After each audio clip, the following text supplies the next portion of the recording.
அனாமிகா போய் கேஸை வாபஸ் வாங்கினாதான் அங்கே பிரபாவையும் வெளியே விடுவாங்க, விஜயும் வெளியே விடுவாங்க. இப்படி அனாமிகா எதுவுமே தெரியாதது போல சில விஷயங்கள் பண்ண போய் அது பெரிய பிரச்சனையில தான் போய் முடியுது. அனாமிகாவே கேஸை வாபஸ் வாங்குவான்னு சொல்லி வீட்டில் இருக்க அழகிய ஏற்பாடு பண்ணுறாங்க எங்கள் மகாவும். அழகி பண்ற குறும்புத்தனத்தால் இதெல்லாம் பொறுத்துக்க முடியாத எங்கள் அனாமிகாவும் அடிக்கிறதுக்கு கையை ஓங்கிடுறாங்க. இதெல்லாம் பார்த்துட்டு இருக்க முடியாத எங்கள் மகா, இங்கே பாரு அனாமிகா, இதுதான் உனக்கு இருக்கிற கடைசி வாய்ப்பு.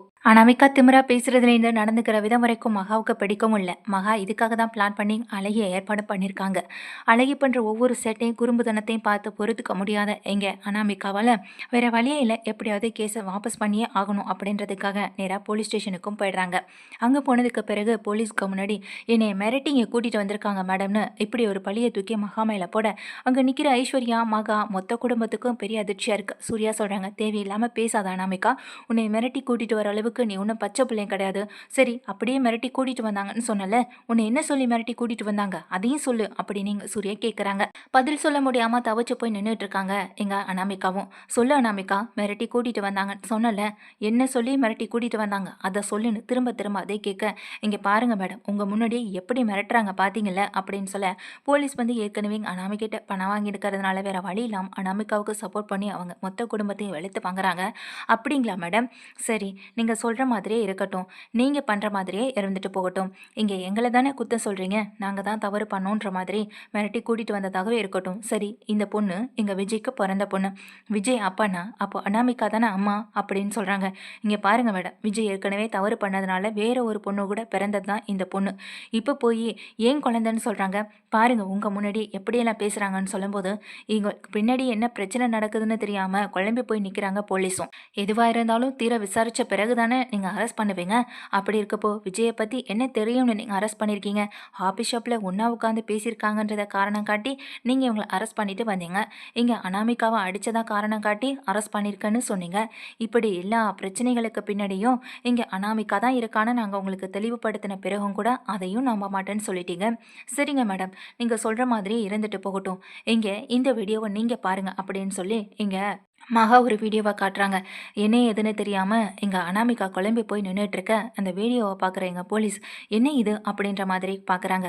குழந்தைய அடிக்கிறது தவறு தானே, குழந்தைய அடிக்கிறதுக்கு கையை ஓங்கியிருக்காங்க இந்த மேடம், அப்போ இவங்களை என்ன பண்ணலாம் சொல்லுங்க அப்படின்னு சொல்லும்போது, அடிக்கத்தானே கையை ஓங்கினேன் ஆனால் அடிக்கலையேன்னு சொல்ல, பார்த்தீங்களா மேடம், இவங்க வாயிலேயே உண்மையை ஒத்துக்கிட்டாங்க. அடிக்க கையை ஓங்கினேன் ஆனால் அடிக்கலைன்னு சொல்கிறாங்கல்ல. சரி, அந்த குழந்தை பண்ணுற சேட்டைகள் எல்லாமே இவங்களுக்கு பிடிக்கல. இவங்களை கோவத்தை தூண்டுற அளவுக்கு அந்த குழந்தை நடந்துக்கிட்டதுனால தான் கோவத்தோட உச்சிக்கு எங்கள் அனாமிகா போயிருக்காங்க. அதே போல தான் இந்த வீடியோவை அனாமிகா எடுத்திருக்காங்கன்னா, விஜயை ஏற்கனவே காயப்படுத்தி கஷ்டப்படுத்தி அவங்கள ஓரளவுக்கு மேலே கோவத்தோட உச்சிக்கு கொண்டு போனதுனால தான், அவங்கள என்னெல்லாம் சொல்லி திட்டினா என்னெல்லாம் கோவப்படுவான்னு தெரிஞ்சுக்கிட்டதுனால தான் இந்த அனாமிகா இப்படிப்பட்ட விஷயத்த செஞ்சுருக்காங்க. அதை செஞ்சு அதெல்லாம் கட் பண்ணி எடிட் பண்ணி வீடியோவாக உங்களுக்கு அனுப்பியிருக்காங்க. சரிங்க மேடம், இதெல்லாம் இருந்துட்டு போகட்டும், இன்னொரு வீடியோ இருக்கும் அதையும் பாருங்க அப்படின்னு சொல்லும்போது, இது அந்த போலீஸ் வந்துட்டு எடுத்து பார்க்குறாங்க. எங்கள் அனாமிகா அந்த போலீஸ் கூட பேசின வீடியோ அப்படியே ரெக்கார்ட் ஆகிருக்கு.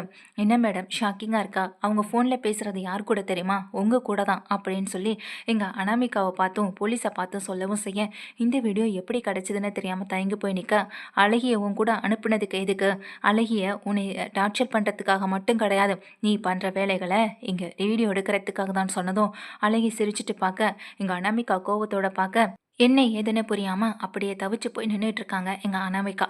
அங்கே நிற்கிற போலீஸும், என்ன மேடம் ஷாக்கிங்காக இருக்கா, பணத்துக்காக என்ன வேணாலும் பண்ணுற ஆளு தானே நீங்கள், இப்போ ஒரே ஒரு கம்ப்ளைண்ட், உங்களுடைய ஒட்டுமொத்த போஸ்டிங்கும் காலியாகிடும் பார்க்குறீங்களா அப்படின்னு சொல்லும்போது, மேடம் மன்னிச்சிருங்க மேடம் அப்படின்னு சொல்லி எங்கள் கையெடுத்து கும்பிட்டு போலீஸ் நிற்க, போலீஸ் ட்ரெஸ் போட்டிருக்கீங்க, அதுக்கான தகுதி மரியாதை எல்லாத்தையும் இழந்து தான் நிற்கிறீங்க, இதே நீங்கள் போலீஸ் ட்ரெஸ்ஸில் இல்லாமல் இருந்தால் நடந்திருக்கதே வேறன்னு எங்கள் ஐஸ்வர்யா வந்துட்டு, என்ன மேடம் காசுக்காக என்ன வேணாலும் பண்ணுவீங்களா, அனாமிகா உனக்கு அறிவு எங்கே போச்சு அப்படின்னு சொல்லி காயத்ரி அங்கேருந்து ஓடி வந்து, என் பையனே போலீஸ் ஸ்டேஷனில் ஒரு நாள் முழுக்க உள்ளே இருக்கணும்னு வச்சு தானே இப்படிப்பட்ட பிளான் பண்ணனு ஒரு அறையும் விடுறாங்க, என்ன மேடம் இந்த கேஸில் உள்ள தூக்கி போடலான்னு நினைப்பீங்களே அப்படின்னு எங்கள் மகன் நினைக்கவும் செய்ய, ஏன் இதை கேள்வி கேட்கவும் செய்கிறாங்க.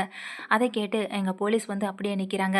என்ன மேடம் உங்கள் கண்ணு முன்னாடி என்ன அடிக்கிறாங்க பார்த்துட்டு இருக்கீங்கன்னு சொல்ல, வேறு வழி என்ன இருக்குது, உங்ககிட்ட பணம் வாங்கினதுனால தான் இப்போ இவங்க முன்னாடி நானும் கூனி குறுகி நிற்க வேண்டியிருக்குன்னு போலீஸ் எங்கள் அனாமிகாவே தட்டுறாங்க. நியாயமாக பார்த்தா நீங்கள் உள்ளே தூக்கி வைக்க வேண்டியது எங்கள் அனாமிகாவை தான் சொல்லும்போது, இங்கே உள்ளே இருக்க பிரபாவையும் அங்கே இருக்க விஜயும் வெளியில் விடுறாங்க. என் கல்யாணத்தை நிறுத்திட்டோம் அப்படின்ற மாதிரி தானே நீ பிளான் பண்ண, நான் விஜயோட வழியில் குறுக்க வராமல் இருந்தபொழுது பேசும்பொழுதும் விஜய் என்னையும் தவறா நினைச்சு உன்னால் எப்படி பேச முடிஞ்சதுன்னு எங்கள் பிரபா வேற இன்னொரு அடியாக கொடுக்குறாங்க.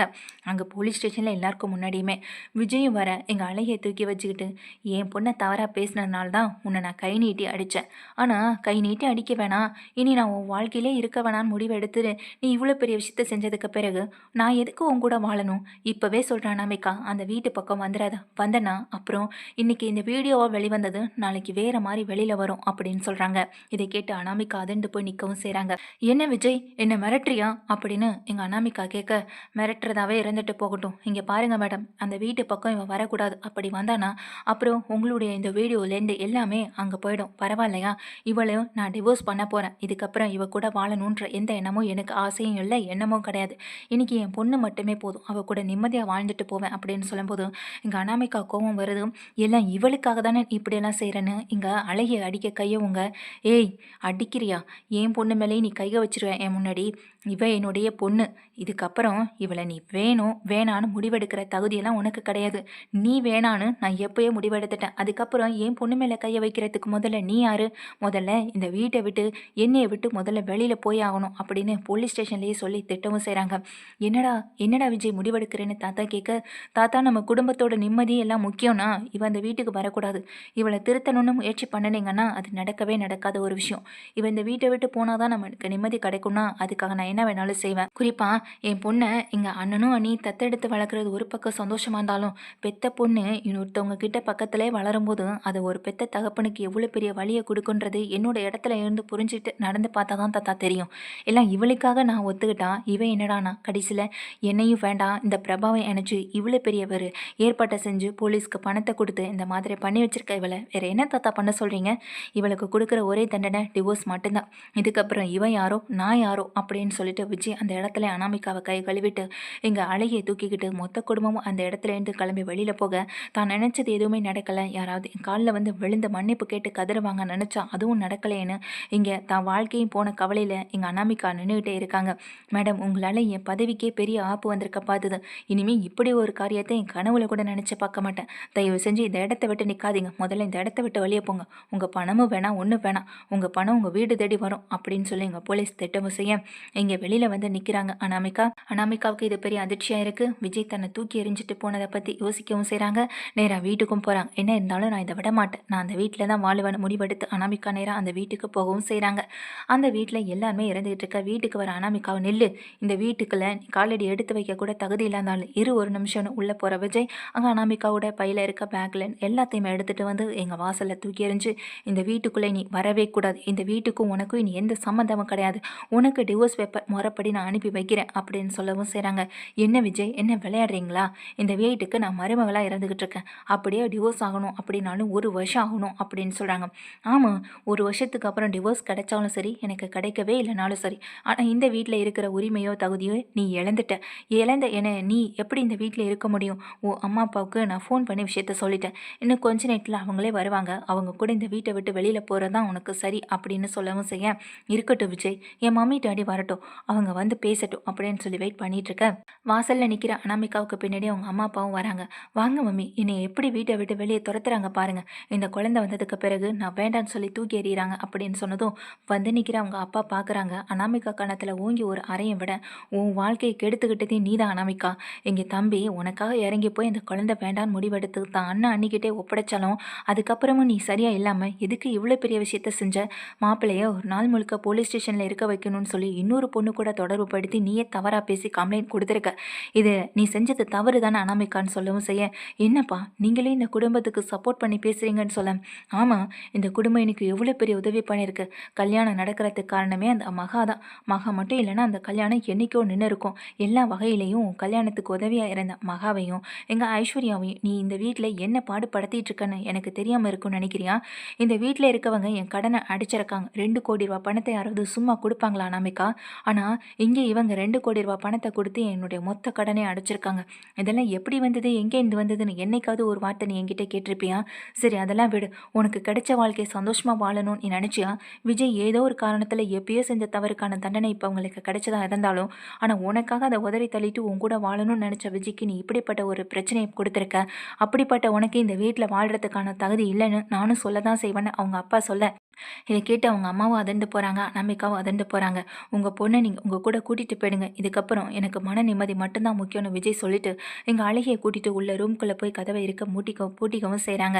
இங்கேருந்து அனாமிகாவ தர தரன்னு இழுத்துட்டு அவங்க அப்பா போகவும் செய்ய, இத பார்த்து மொத்த குடும்பமும் அதிர்ச்சியில இருக்கவும் செய்றாங்க.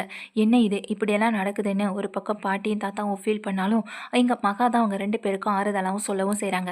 "என்னைக்குமே பக்கத்துல இருக்கும்போது அவங்க அருமை தெரியாது பாட்டி. தூரம் இருந்து பார்த்தா தான் அவங்க அருமை மத்தவங்களுக்கு தெரியும்னா, அதுக்கு அனாமிகாவுக்கு ஒரு வாய்ப்பு குடுத்து பார்ப்போம். கொஞ்ச நாள் போகட்டும். அதுக்கு பிறகு பார்த்துக்கலாம். அதுவரைக்கும் எத பத்தியும் கவலைப்படாதீங்க. இங்க விஜயும் கொஞ்சம் நிம்மதியா இருக்கட்டும்னு" மகா பேசுறத கேட்டு சூர்யாவும், "அட ஆமா தாத்தா. எங்க மகா சொல்றது தான் சரி. பக்கத்துல இருந்தா யாரோட அருமையும் தெரியாது. மகா ஒரு நாள் என் பக்கத்துல இல்லனாலும் அவளோட அருமை எனக்கு தெரியுதுல்ல. அதே போல தான் எங்க விஜய் பக்கத்துல இல்லாத அருமை அப்பனாலும் அனாமிகாவுக்கு புரிஞ்சு, தான் செஞ்ச தவறெல்லாம் உணர்ந்து வீட்டுக்கு வரட்டும்னு சொல்றாங்க. ஆனா எங்க காயத்ரி அவ இந்த வீட்டு பக்கம் இன்னைக்குன்னு இல்ல, என்னைக்குமே நான் சேர விடமாட்டேன். என் பையனோட வாழ்க்கைக்கு இவ்வளோ பெரிய ஒரு இடைஞ்சலா வந்தவள நான் என்னைக்குமே ஏத்துக்க மாட்டேன்னு" எங்க காயத்ரி சொல்லிட்டு உள்ள ரொம்ப கோவமா போகவும் செய்ய, அடி வாங்கின அனாமிகா அழுதுகிட்டு வீட்டை விட்டு வெளியில கிளம்பி போகவும் செய்றாங்க.